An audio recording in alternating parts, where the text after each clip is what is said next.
Anne. Ne oldu anneciğim, merak etme. Bak geldim ben. Şimdi her şeyi yoluna koyacağım, tamam? Güneş, özür dilerim. Ya bunu bile beceremedim. Neyi beceremedin? Annemi neyle suçluyorsunuz? Haneye tecavüz ve mala zarar verme. Delirmişsiniz herhalde. Benim annem parktaki çiçeği bile koparmaz. Tanık var. Güvenlik kamerası görüntüsü var. Ve o da yetmezse bir de suçüstü hanımefendi. Birinin bahçesine girip bıçakla bisikletine zarar vermiş. Anne. Sen babamın evine mi gittin? Eski evine. Meğerse çoktan taşınmış onlar. Yani ben başka bir çocuğun bisikletin lastiğini patlatmışım. Ev sahipleri bıçakla geldiğini görünce hemen polisi aramış. Ay tam da patlatamadım. Bıçak kesmedi. Şikayetçi burada mı acaba? Kendileriyle görüşmek isterim. Hanımefendinin avukatıyım. Tabii. Başkomiserin odasında. Sen annene kal, ben hallederim. Sağ ol. Sen o gece babanın öbür kızına bisiklet binmeyi öğrettiğini gördüğümde üzüldün ya. İşte ben o gece karar verdim bunu yapmaya. Yani öyle bir cinnet anı falan değil. Ya siz ne diyorsunuz? Tahammüden mi? Ha işte ondan. Ah bir de doğru adresi bilseydim. Anne, ah. Korktun mu çok? Bir su iç kendine gel. Sağ ol. Ha benim güzelim.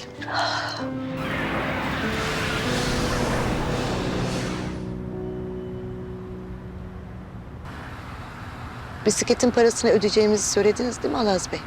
Söyledim, merak etmeyin Aydan Hanım. İvan numaralarını da aldım. Güneş'e veririm. Sağ ol.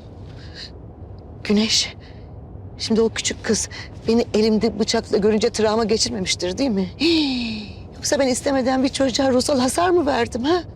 Anneciğim olur mu öyle şey? Çocuk evde yokmuş dedik ya. Ay çok ama çok utanıyorum. Yarın gidip özür dileyeceğim. Sakın. Aydan Hanım, ben onlara zarar vermek istemediğinizi, her şeyin bir yanlış anlaşılma olduğunu izah ettim. Daha fazla düşünüp kendinizi üzmeyin lütfen. Sağ olun. Güneş, hukuk diplomasını aldığı gün bir sürü hayal kurmuştu. Haksızlığa uğrayanları savunmak için cübbesini pelerin gibi sırtına çekip mahkemelere çıkacak, masumları kurtarmak için karakollara koşacaktı. Ama bu hayallerin içinde annesini karakoldan toplamak yoktu tabii ki. Melike Hanımcığım, Mavi Sakal'ın gizli odasını bulabildin mi?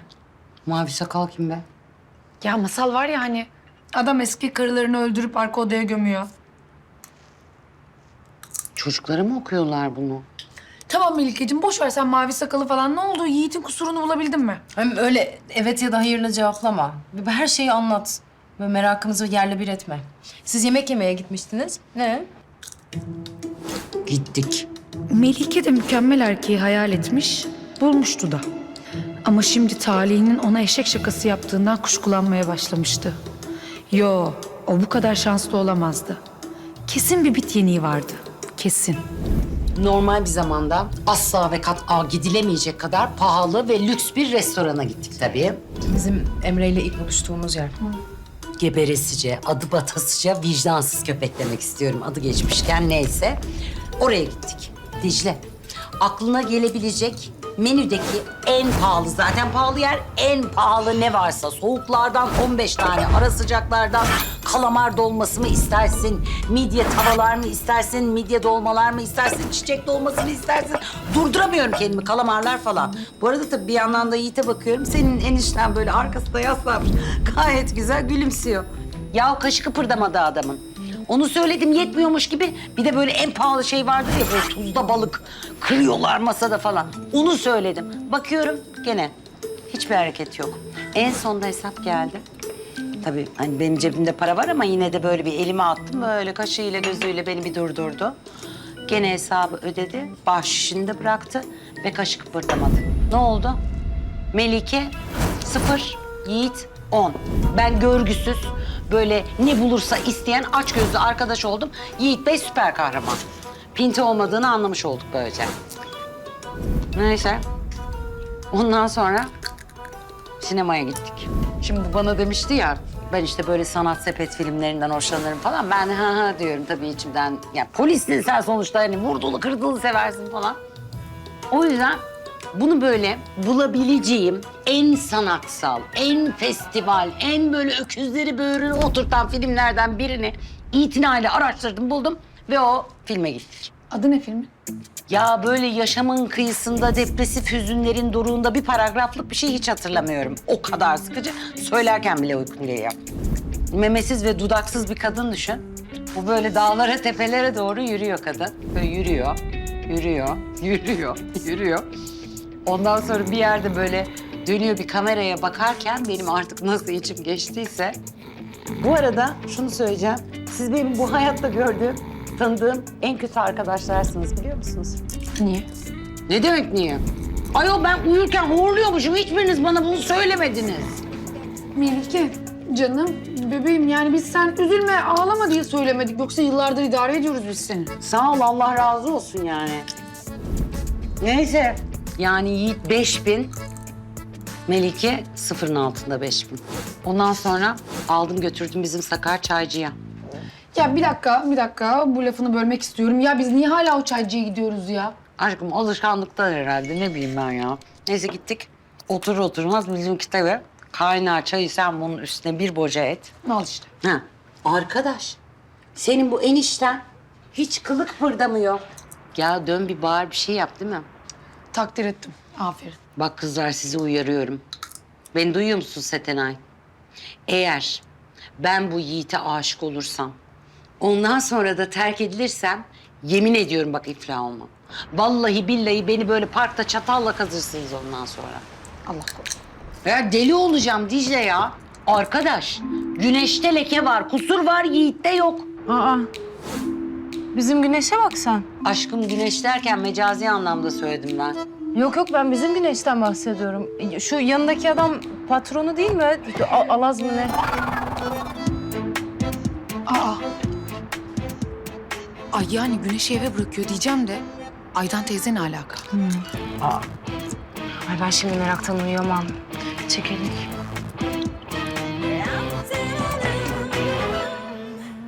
Annen uyudu sanırım. Nasıl ya? Annem hüzünlü film izleyince bile uyuyamaz. Şimdi uyumuş olması mümkün değil.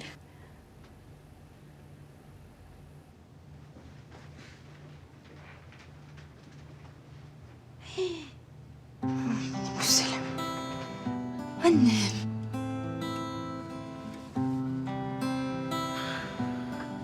Hadi rahat yat. Kaldır.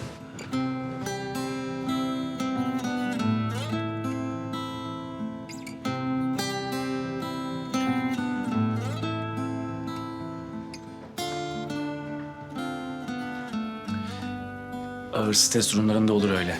Beyin kendini kapatır. Kahve? Alırım. Odama geçelim mi? Yani mutfak biraz dar. Ben Tabii ki.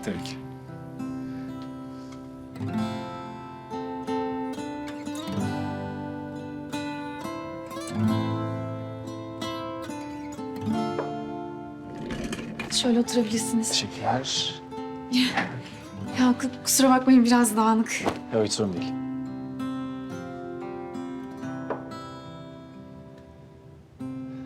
Bu arada odan. Yani bana Güneş'in odasını çiz deseler sanırım böyle bir şey çizerdim. Alaz Bey, ben tekrar çok teşekkür ederim. Çünkü bu olanların sorumlusu benim.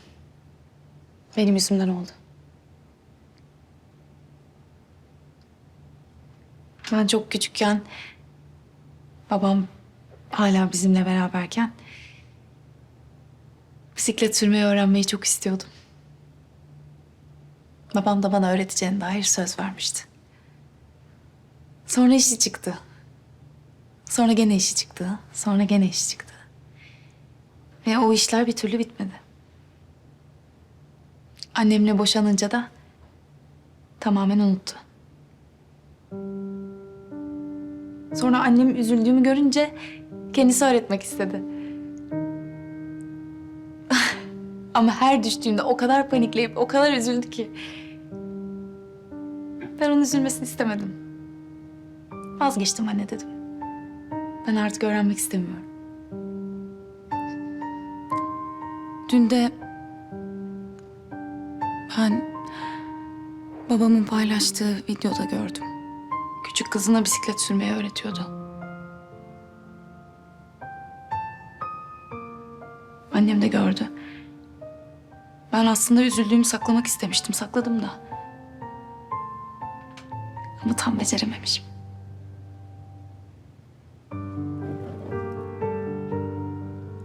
Kendini daha fazla üzme artık. Hem annen çok cesur bir kadın. Evet. Değil mi? Annemi tanıyanlar hep onun uçan kuştan korktuğunu, hastalık hastası olduğunu, bencil olduğunu düşünür. Ama bence değil. Annemin zor anlarda gözü döner. Özellikle de söz konusu bensem. Sana çekmiş. Yani daha doğrusu sen ona çekmişsin. Senin de sevdiklerin söz konusu olduğunda nasıl gözünün döndüğünü gördüm.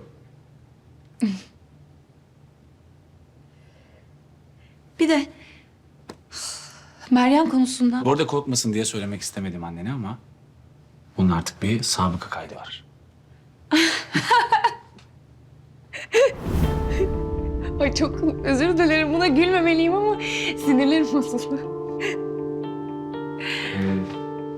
Güneş, ben artık gitsem. Kahve için teşekkür ederim. Tabii. Ben...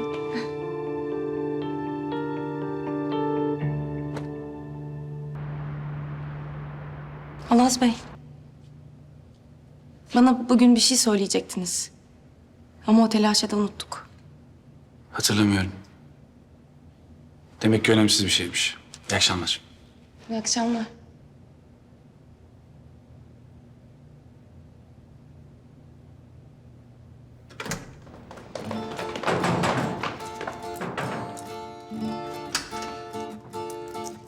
Anlat çabuk. İyi bir şey mi oldu, kötü bir şey mi? Şşş, annem içeride uyuyor. Sessiz.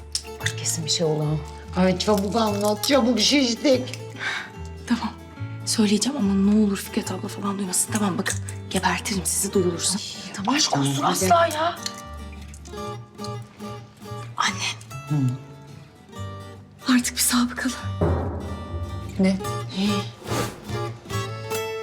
Nasıl ya?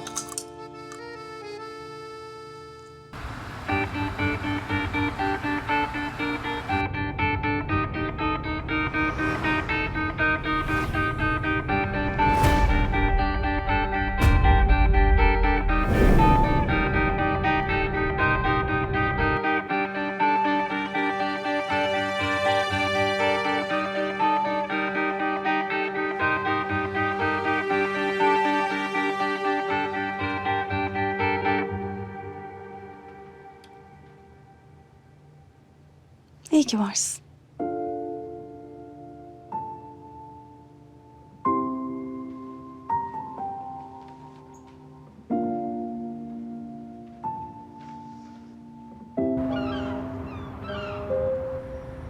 Abi bak delirtme beni. O gece kokusunu aldığın o parfümü bulmadan bırakmayacağız. Denemeye devam et be. Çalıştır burnunu, çalıştır. Değil kızım işte değil. Hiçbirisi değil ya. Ya bana baksana sen. Acaba o parfüm değil de tütsü falan olmasın sakın. Yani malum sen ikisi arasındaki farkı ayırt edemezsin. Ha tabii ya. Meryem'in evinden kına evi gibi böyle tütsüyle elinde çıktı değil mi? Ya kızım beyinsiz konuşma. Doğru konuş be, terbiyesiz. Beyefendi. Geçen gün de gelmiştiniz. İstediğiniz parfüm bulamadınız galiba. Bulsam ben niye sıkayım bütün bunları ha? Üzerime maymun işemiş gibi dolanmaya meraklı değilim ben de. Ya benim koku hafızam niye zayıf olsun ya? Beyefendi lütfen müşteriler rahatsız oluyor. Rica etsem biraz daha sessiz olursunuz. Abi ne oluyor orada? Kim rahatsız oluyor ya? Ha?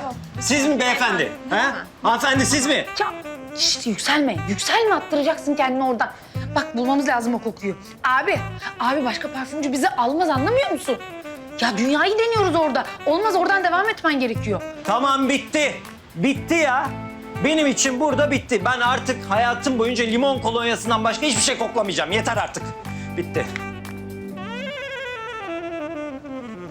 Nasıl gidiyor? İyi gidiyor, yetiştireceğim hiç merak etmeyin. Ha, ondan hiç şüphem yok. Yani geldiğinden beri çalışıyorsun, görüyorum. Yemek molasına çıkacağım. Sen de mola ver artık. Benim yemeğim yanımda Sergen Bey, siz hiç merak etmeyin. Ben artık dışarıdan yemiyorum, sağlıklı besleniyorum. Yani malum çünkü dışarıda içine ne koyuyorlar belli değil. Yemem. Tamam. Ben de bir sandviç ayarlayayım. Sen de al sefertasını gel. Birlikte yiyelim. Olur. Tamam, görüşürüz. Görüşürüz.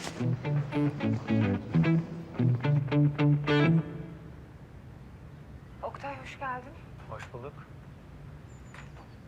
Şu sandalyeler biraz uzun süre oturunca rahatsız mı ediyor? Bir kanepe falan mı alsak acaba? Ben uğraşamayacağım. Ben oturma grubuyla falan onu al bunu al bir daha uğraşamam yok. Doğru ben de.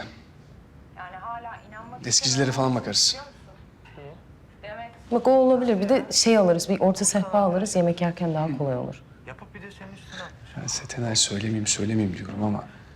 Senin o aldığın orta sehpa ne kadar çirkin bir şeydi öyle ya. Ay deme ya, evet. Ya hep annemin yüzünden orta sehpasız olmaz dedi. Ben de ilk gördüğümü aldım öyle. Biz zaten hangi akıllı o kadar eşya aldık ki? Yani evde yürüyecek yer kalmamıştı. İşte annelerimiz şunsuz olmaz, bunsuz olmaz diye böyle zehirlediler bizi iyice. Bence böyle daha güzel. Hem dans edecek alanımız da var. Ve şimdi böyle ciddi dans ederiz zaten. Evet ederiz.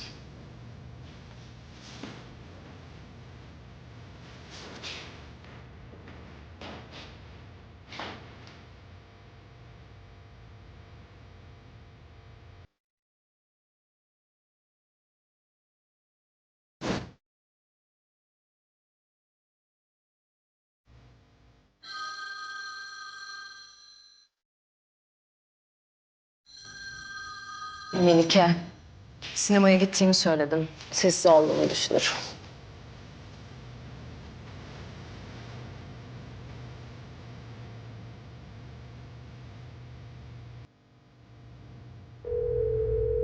Açsana Setenay ya. Açsana kızım ya.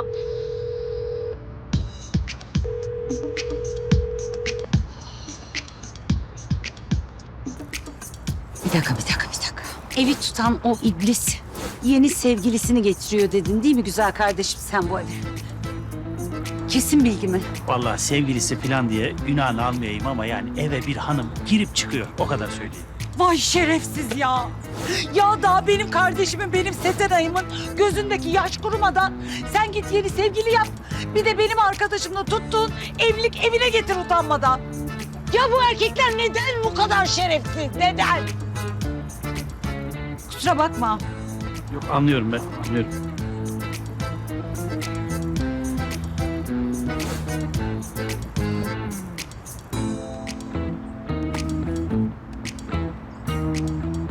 İçeride. Yavaş gel yavaş. İçeri girerken gördüm. Ama kesin bir şey diyemem yani. Yavaş git. Söyleme kimseye bir şey. Yok.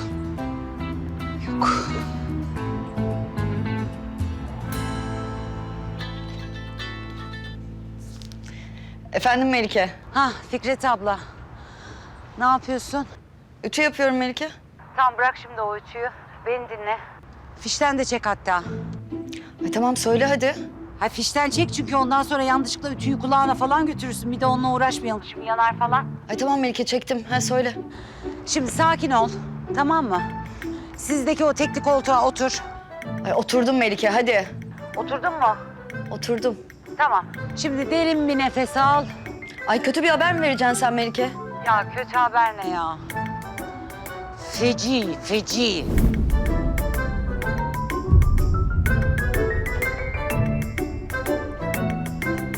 Saat kaç olmuş ya? Anne ben ne yesem? Anne.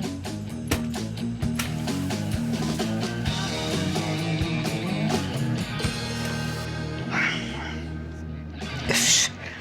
Ben bir Nursel'e gideyim, havam değişsin benim. Olmaz. Hep seni kontrole gelirim ha. Nursel Hanım'a kahve içmeye gidiyorum deyip yok efendim banka soymaya ama efendim adam kaçırmaya falan gidersin şimdi. Maazallah. Ay bak. Şakasını yaptığın şeye bak. Tabii canım. Suç dünyasına bir kere girdin mi hep bu daldan ilerliyormuşsun. İstatistikler asla yalan söylemez anneciğim. Şimdi sen bir kere suç dünyasına girdin ya, hep canın suç işlemek isteyecek. Bir de ne diyeceğim sana biliyor musun? Mafyaya sakın karışma. Bak sonra çıkamazsın tamam mı? Yapma. Bağımsız çalışsan. Ama bak sen kaba adamlara gelemezsin olmaz ki.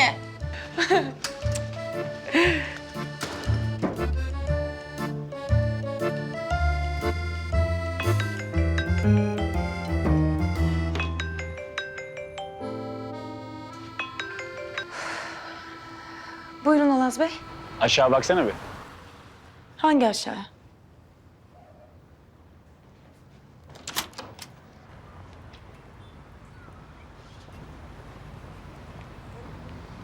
O bisiklet. Hadi gel. Sana düşmeden bisiklet binmeyi öğreteyim.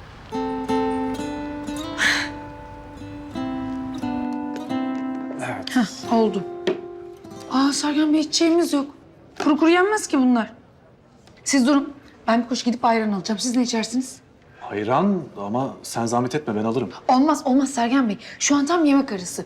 Bu ofistekilerin böyle durduğuna bakmayın siz. Bunlar böyle havalı, entelektüel tipler duruyorlar ya.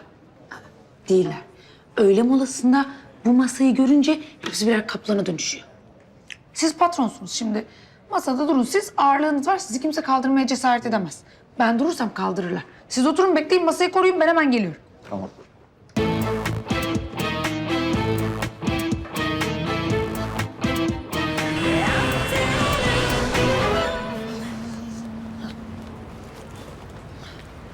Merhaba kolay gelsin. Merhabalar. 2 ayran ne kadar? 10 lira. Gelelim esas mesele. Öyle gördüğün zaman hemen atlayıp bir şey satın almıyorsun. Önce bir piyasa araştırması yapacaksın. Mukayese edebilmen lazım. Ne yapıyorsun? Bir yerde 5 liraysa öbür tarafta 4.75 olabilir, 4.50 olabilir. Gezip bakacaksın. Uyanık olacaksın hayatım. Annem tutumlu bir şeytan gibi kulağıma fısıldıyordu. Uyanık olacaksın. Ben de uyanık olmaya karar verdim. Ben bir pazar araştırması yapayım. Eğer en uygun fiyatı siz verdiyseniz geri gelirim. Teşekkürler.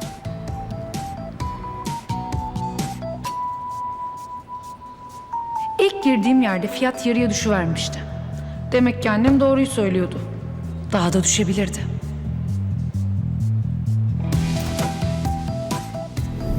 Ya da yükselebilirdi. İhtimallerin sonu yoktu. Ama sabrın bir sonu vardı. Geldim. Nerede kaldın? Telefonu da yanına almamışsın. Merak ettim. Sağ araştırması yaptım.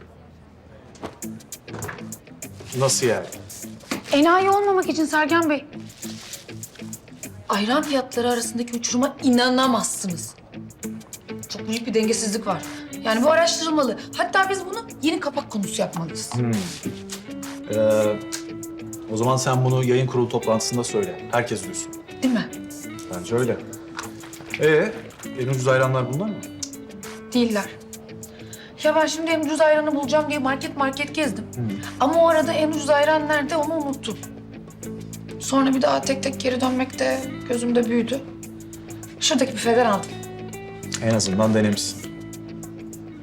Tasarruf benim neyime diyor. Hemen vazgeçme.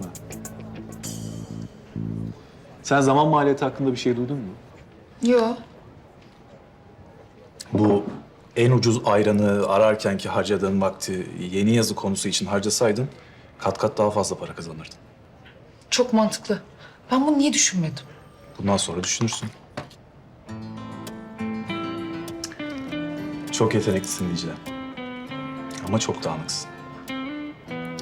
Sergen Bey vallahi günahımı alıyorsunuz. Ya ben biliyorum herkes öyle düşünüyor ama dağınık olan ben değilim. Dağınık olan Cihan. Masayı o dağıtıyor ben topluyorum. Masandan değil, düşüncelerinden bahsediyorum. Ya da boş ver. Bırak dağınık kalsın. Böyle daha iyi.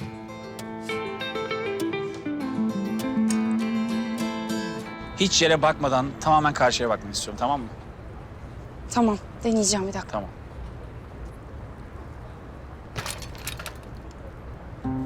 Komik mi? Değil. Olmuyor. Ya belki de bisiklete binmeyi öğrenmenin belli bir yaşı vardır. Ve o yaşa kadar öğrenemediysen bir daha öğrenemiyorsundur. Olamaz mı? Olamaz çünkü tamamen denge meselesi. Bir gün dengen yerinde olmayabilir, hatta aylar sürebilir ama bir gün dengen yerine geldiğinde bakmışsın gidiyorsun. O yüzden olacak. Olacak, güven bana. Korkma. Korkma, düşmene izin vermeyeceğim, merak etme. Biraz yavaş yavaş sıvalım şimdi. Hep karşıya. Karşıya, bravo. Bravo, bravo, bravo. Gidiyorum galiba. Çok hızlandım, çok hızlandım. Tamam, sağ fren, arka fren, unutma. Tamam. Bravo. Karşıya bak. Bir şey söyleyeceğim. Ben bir pasta kursuna başlayacağım. Yani ilk fırsatta param olsun, vaktim olsun çok istiyorum. Ne? Evet. Kızım sen hazır puding yapamıyorsun ya. Geçen gün önümüze koyduğun şey neydi? Topak topak, Allah Allah. Ya tamam işte öğreneceğim, onun için gideceğim zaten. Hem belki sonrasında da bir butik pastane. Neden olmasın? Bak ne diyeceğim. İkinci bir meslek seçecek olsan kendine ne seçerdin? Kızım ben tek kanal radyo gibiyim ya. Öyle galiba çok yönlü bir insan değilim. Hiç olmaya da niyetim yok. Senin meselen çok gönüllülük değil, aşırı temkinlilik. Yani makas değiştirsen dengen bozulacak diye korkuyorsun. Hiç de bile ne alakası var? Ama senin içinde öyle bir pusula var ki Güneş. Ne kadar savrulursan savrul, o güneşe asla bir şey olmaz. Kimse senin dengeni bozamaz. Hiçbir şey mi? Belli ki bir erkek. Hafif sarsar ama devrilmezsin, korkma. Öyle mi filozofunun? İyi, bunu bildiğim iyi oldu. Vallahi bugün Ferrari'sini satan bilgi gibiyim ben. Ama sana bir şey diyeyim mi? Ben Ferrari'mi satsam gözlerim ağlamaktan kör olur yemin ediyorum. Çıkar, çıkar. Terim.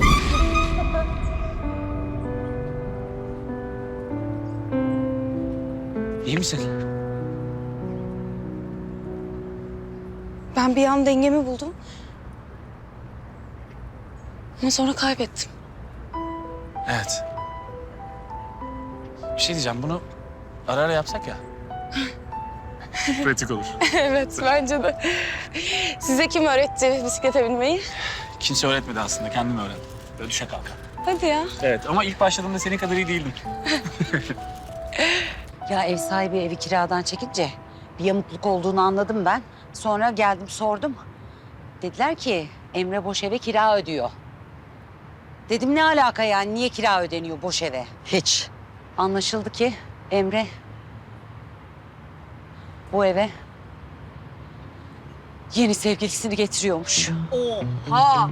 Ablamla yaşayacağı eve mi getiriyormuş? Ya Ediciğim, vallahi kusura bakma, senin böyle bu dünya ile ilgili hayallerini bu şekilde yıkmak istemezdim ama yani olan olay bu. Fikret abla. Bak. Bak koluma bak. Allah! Bakıyorum abla. Bak nasıl diken diken tüylerim. Gör bak ben şimdi ne yapıyorum o Emre'ye. Kazanız mübarek olsun. Biz daha ilk sevgiliyken bile bu kadar eğlenmemiştik ya. Cidden ne oldu bize böyle ya? Ne mi oldu? Aile, toplum, o yük böyle bir sırtımızdan kalkınca biz bir rahatladık. Emre!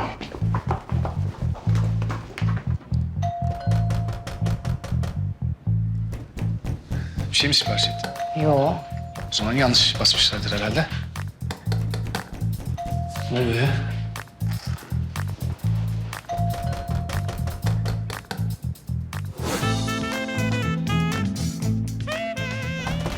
Emre! Bir de şerefsiz de ya. Ne Emre'si? Emre! Ne yapacağız? Ne yapacağız? Emre bak açacaksın o kapıyı. Emre açılacak o kapı. Aç şu kapıyı aç dedim sana. Çocuk İkinci kattayız yüksek. ne yapacağız? Açlıktan öleceksin orada. Ya da ben sen ölene kadar bekleyeceğim. Aç şu kapıyı. Sen saklan. Aç şu kapıyı utanmaz adam. Utanmaz. Sen saklan, ben seni korurum. Geç. Saklan. Ne oluyor orada? Yok bir şey hanımefendi. Kutsal bir vazife yapıyoruz biz burada. Baskın basanındır yapıyoruz. Bakın işinize lütfen. Aç kapıyı Emre. Emreciğim. Fikret anneciğim, pardon. Pardon, anne yoktu. Fikret Hanım, siz yanlış anladınız her şeyi. Bak ben Emre her şeyi yapabilir dedikçe sen çıtayı böyle sürekli aşağı çekiyorsun be çocuğum. Ama siz yanlış Hem anladınız. de kızımın böyle kendi elleriyle Paris grisine boyattığı evde be. Ablama aşırı acıdım şu an ya. Hakikaten yazıklar olsun be Emre. Vallahi yazıklar olsun ya. Melike şuna bak. Ay bunlar bir de dama oynamışlar Melike. Ya inanamıyorum ya. Ya şu Setenay'ın en sevdiği oyun. Bunu da mı yaptın ya? Kimle oynadın acaba bu damayı? Pes sana be, pes. Kardeşim. Bak sana kardeşim diyorum. Sakın yanlış anlama. Çekinme, çık dışarı.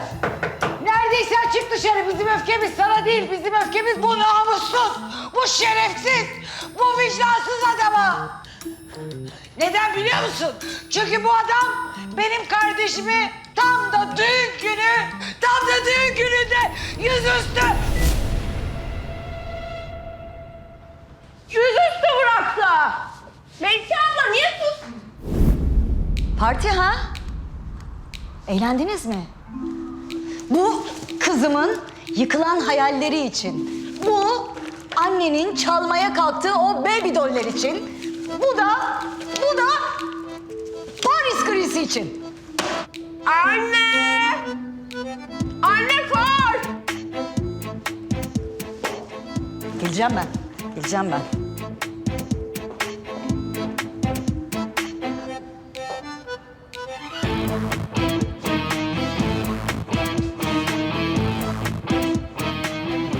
Setenay.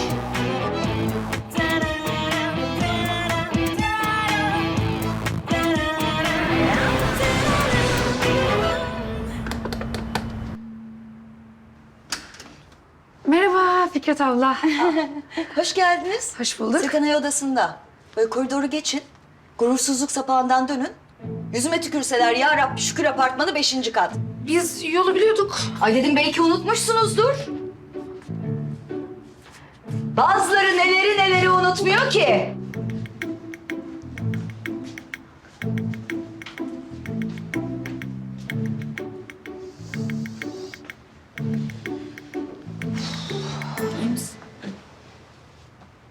Hadi siz de söyleyin. Öyle. Hani gurursuz musun? Yok beynini mi aldırdın sen? Bu kadar mı az değerin var? Hadi söylenin. Hadi. Setenay, biz onun için gelmedik. Yanında olduğumuzu söylemek için geldik. Yani ben konuşma hakkımı saklı tutuyorum. Şu birinci dalga bir geçsin. Söyleyeceklerimi o zaman söyleyeceğim. Hiç umurumda bile değil. Biz Emre ile birbirimizi seviyoruz. Hep sevdik. Ha o düğünün son sahnesi de bu kadar çok sevmekten oldu galiba. Ya o düğünde biz kendimiz de değildik ki. Düğündü, evde, eşyaydı, akrabaydı. Kendimizden geçmiştik. Oradaki Setenay ile Emre gerçek Setenay Emre değil. Ha şimdi anladım. Emre seni böyle kandırdı. Ay Güneş yıldım vallahi ya. Sırası mı şimdi bırak. Tamam. Ben aradım. Bir de. Yani öyle ayrılmamızı konduramadım. Onun için aradım ve bazı şeyleri düzeltmek istedim. Anlıyoruz seni. Vallahi ben anlamıyorum. Ama sen benim dostumsun. Ve ben dostların üzülmesine dayanamıyorum. Aslında anlıyorsun. Bak Meryem'in ölümü mesela. Sen de konduramadın öyle gitmesine. O yüzden katilin peşindesin hala. Yalan mı? Ben sana kızmıyorum ama sen de bana kızma ne olur. Ya Yiğit ya. Ya kendimi böyle bir hain, bir ispiyoncu, bir işgüzar gibi hissettim ben ya. Yapma Melike. Senin ne suçun var? Ya nasıl ne suçum var ya? İşte Setenay'ın annesini de çağırdım, peşime taktım. Neyim ben ya, neyim ben? Dedektif miyim? Dedektif olan sensin. Daha ne yapsaydım? Teşekkürler. Teşekkür ederim. Neye kızıyorum biliyor musun? Ay, vallahi kafam gitti. Neye kızıyorum biliyor musun? Ya arkadaşım, ben senin arkadaşın değil miyim? Ben senin kardeşin değil miyim? Bana niye söylemiyorsun ya? Niye söylemiyorsun? Biz aşktan anlamıyor muyuz yani? Ne yapacaktım? Seni yargılayacak mıydım? Bence yargılasan da yanlış olmazmış. Nasıl yani? Yani diyorum ki kendisine korkunç kötülük yapmış birini affetmenin neresi doğru? Ama Yiğit, yani bir insanın kalbinin içindeki hakikati kimse bilemez ki. Yok, ben hiç öyle düşünmüyorum. Yani bazı şeyler ya doğrudur ya yanlıştır. Anlamadım. Ya doğrudur ya yanlıştır. Ortası yok. O anda Melike Yiğit'in kusurunu, hem de büyük bir kusurunu keşfetti. Hayatı siyah ve beyazlardan ibaret görüyordu. Grilerden haberi yoktu. Evet, Melike ona rahatça aşık olabilirdi artık. Çünkü aşk daima gridir. Setenay'cığım biz Fikret teyzenin ruh haline yakından şahit olduk. Tabii olmaz olaydık. Cankurt amcanın tepkisi ne oldu? Yüzüme bile bakmıyor. Yok, bana yakıştıramamış. Annem öyle demiş. Ya şok oldu adam şimdi, haklı. Ama o sana kıyamaz biliyorsun değil mi? Sen onun prensesisin. Hepsini hayal kırıklığına uğrattım işte, ne yapayım? Ya tamam üzülme artık değil mi? Ay bırak. Melike niye gelmedi? Hala ona kızgın olduğunu düşünüyor. Ya ne alakası var? O da kendince doğru bir şey yaptı aslında. Hani Emre'nin bizim evde beni aldattığını düşündü. Ve ilk geldiğinde onun surat ifadesini görmeniz lazım. Ay asıl Fikret ablaya anlatsana ne yaptı? Annem önce mutfağa girdi. Ben de kapının arkasına saklanmıştım. Önce bir baktı, algılayamadı bence. Sonra algılayınca böyle bir Setenay diye bir bağırmaya başladı.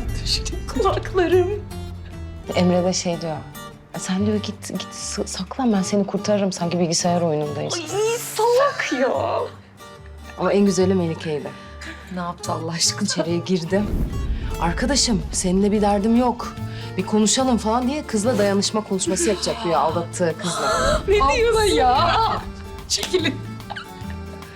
Sinirlerim bozuldu. Kusura bakmasın değil mi? Peki planı konuşalım. Şimdi ne yapacaksın, ne yapacağız?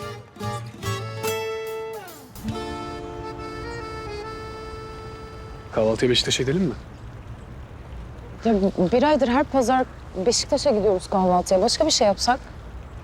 Garanti lezzet. Yani niye macera arayalım ki? Şimdi macera aramayacaksak ne zaman arayacağız? Tamam, o zaman sen nereye istiyorsan oraya gidelim. Şimdi aç karnına boşuna gerilmeyin. Emre, mesele burada kahvaltı ya da karın doyurmak değil. Yani ben o rutine bağlamış çiftlerden olmak istemiyorum. Sabah kalktığımda ne yapacağım belli olsun, saat kaçta nerede olacağım belli olsun istemiyorum. Böyle uyandığımda sürprizlerle dolu olsun, böyle ne bileyim böyle heyecan dolu olsun. Öyle bir şey istiyorum. Yani evlenince sana sürekli sürpriz yapmamı beklemiyorsun değil mi? Ay bana evlenince falan deme. Sen bana evlenme teklifi bile etmedin daha. Edeceğim. Ha edeceksin. Hayır etme, istemiyorum artık. Ben söyledikten sonra heyecanı falan kaçıyor. Böyle ne bileyim mantık evliliği yapan çiftler gibi nikah masasında oturmak istemiyorum. Teşekkür ederim. Ya senin söylemenle alakası yok. Ben zaten bunu planlıyordum. Ya sen bana inanmıyor musun? Hayır inanmıyorum. Hem bu arada biz bugün ayrı geçirelim. Sen git Beşiktaş'ta pişini ye. Ben kendi kafama göre takılırım. Ya öyle bir şey yok. Öyle kavga çıkartıp çekip gitmek falan yok. Gidemezsin, gel buraya tartışacağız. Öyle bir giderim ki peşimden bile gelemezsin.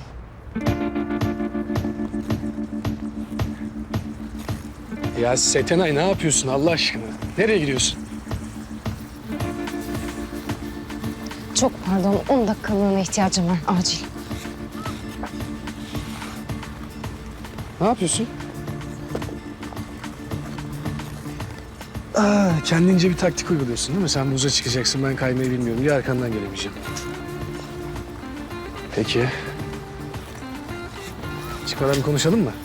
Ha? Setenay. Buz açık mı haksızlık yapıyorsun? Ya Setenay!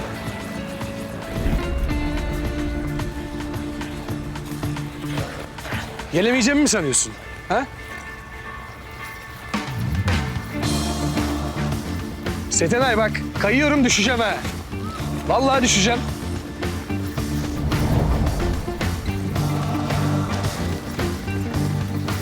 Evet.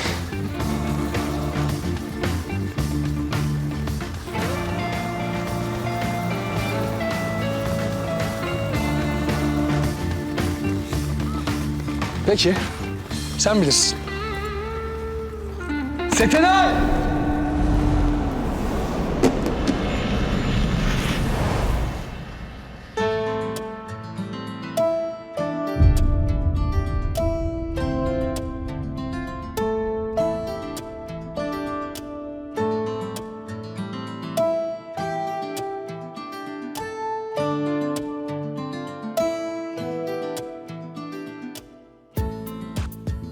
Ben onu günlerdir cebimde taşıyordum biliyor musun? Sırf bunun için uygun bir an bekliyordum. Şimdi inandın mı? Emre özür dilerim. Özür dileme. Evet de. Normalde teklif yaparken diz çökecektim ama gördüğün gibi yere oturdum. Bu şekilde de kabul eder misin? Evet. Ben de kalk. Teklifimi kabul ediyor musun? Evet kabul ediyorum.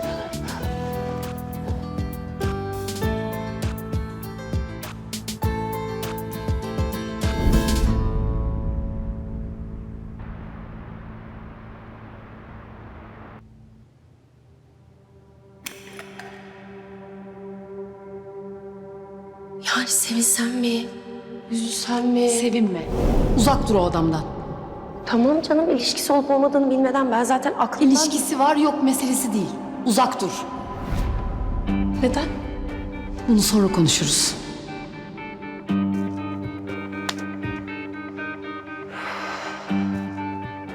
Neden Alas'a güvenme dedin? Alas hakkında ne biliyordun Meryem?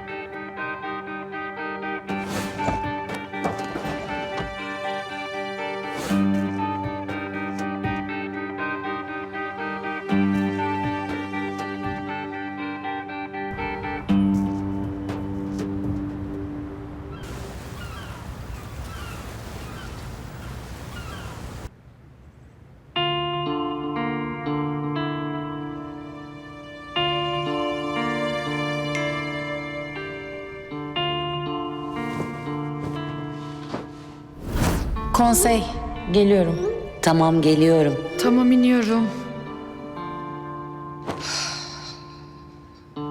Hayır anlamıyorum yani. Yani biz de kahvaltı edeceğiz deseydin biz yine gelirdik. Niye konsey deyip aklımızı aldın? Ben sizi buraya sadece kahvaltı için çağırmadım. Kızlar, bize bir hastalık bulaştı. Bismillah. Sır saklama hastalığı. Meryem'in bir sırrı vardı. Kendisiyle beraber ta mezara kadar götürdü. Setenaycığımızın bir sırrı varmış tabii. Saçma sapan bir şekilde patladı.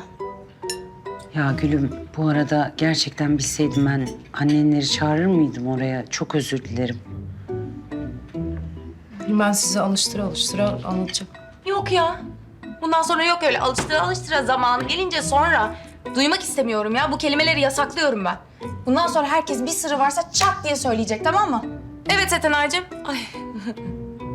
Pardon ya. Sen zaten kendini ifşa etmiştin, doğru. Melike. Senin bir sırrın var mı? Benim? Yok, benim sır derken yani benim... Yani yok öyle bir sırrım falan ya. Hiç mi? Hiç. Dicle'nin var. Hiç bizimle ilgilenmiyor. Sadece yemek yiyor. Açım. Hayır ya saçmalamayın. Benim sırrım falan yok. Tam benim sırrım olsa bir kere ben dayanamam anlatırım. Benim pas geçin. Doğru söylüyor. Kızlar, bakın. Ben hala Meryem'in intihar etmediğine inanıyorum. Bence o gece Meryem'in evinde Meryem'den başka birisi daha vardı. İlacı ona o verdi. Kimdi, bunu niye yaptı bilmiyorum. Ama bugünden sonra o kişiye bir adım daha yaklaşacağım. Güneş, sen tamam taktın buna da böyle çözeceğim derken tehlikeli bir şeyler yapmıyorsun değil mi? Kafaya falan takmadım. Merak ediyorum sadece. Bugün o pırlanta küpelerin alındığı kuyumcuya gideceğim. Yok artık. Kimin satın aldığını soracağım, ne var? Mantıklı. Eğer sevgilisi aldıysa bunca olaydan sonra niye ortaya çıkmadı? Eğer sevgilisi değilse bu küpeleri alan, niye Meryem'e bu kadar pahalı bir hediye alsın ki? Ben bunları öğrendikten sonra Meryem de bize sırlarını anlatmaya başlayacak.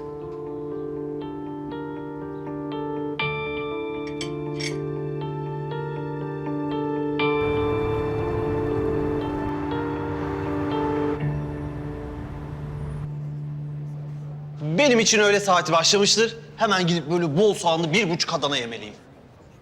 Afiyet olsun. Löp löp et olsun inşallah. Proteindir o, protein. Ha, protein.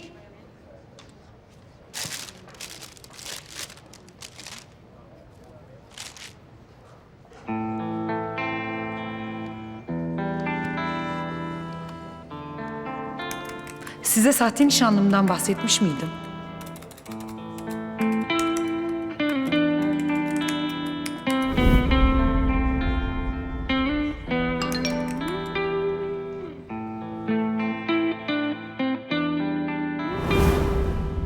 Sırlar da bitkiler gibi karanlıkta güçlerini toplar ve bir gün kafalarını topraktan dışarı çıkarıverirler. Bazıları yepyeni bir yaşama vesile olurken, bazıları acımasız ayakların altında ezilir.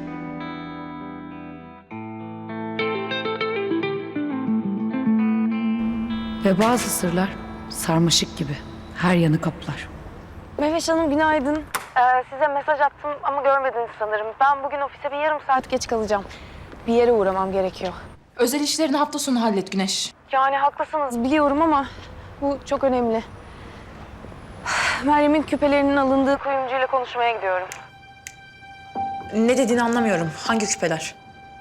Meryem'in evinde bir pırlanta küpeler buldum. Ben de herkes gibi babanızın aldığını düşündüm.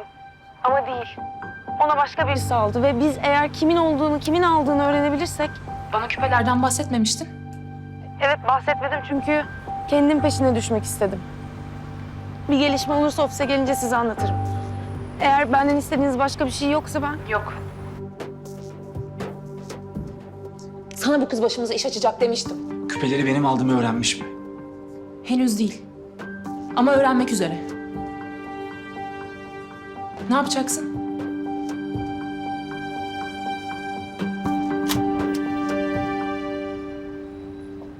Buyurun, hoş geldiniz. Merhabalar. Ben geçen hafta da gelmiştim. Bu küpeyi satan kişiyi arıyorum. Ertan Bey'di sanırım ismi. Ertan benim. Bakabilir miyim? Buyurun. Aa, evet. Hatırlıyor musunuz kime sattığınızı? Çok özel, pahalı bir parça. İnsan ister istemez hatırlıyor. Peki, tamam. Adı neydi? Neye benziyordu hatırlıyor musunuz? Bakın beyefendi, bu benim için çok önemli. Ben bir süre önce bir arkadaşımı kaybettim ve onun ölümünü aydınlatacak elimde kalan son parça bu. Adını hatırlamıyorum. Ancak yüzünü hatırlıyorum. Evet, insan bazen günlerce, aylarca dengesini bulmaya çalışır. Sonra hiç ummadığınız bir anda neden olduğunu bile bilmeden dengede duruverirsiniz. Ya da tam tersi olur. Ayaklarınızı sımsıkı yere bastığınızı sanırken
Müzik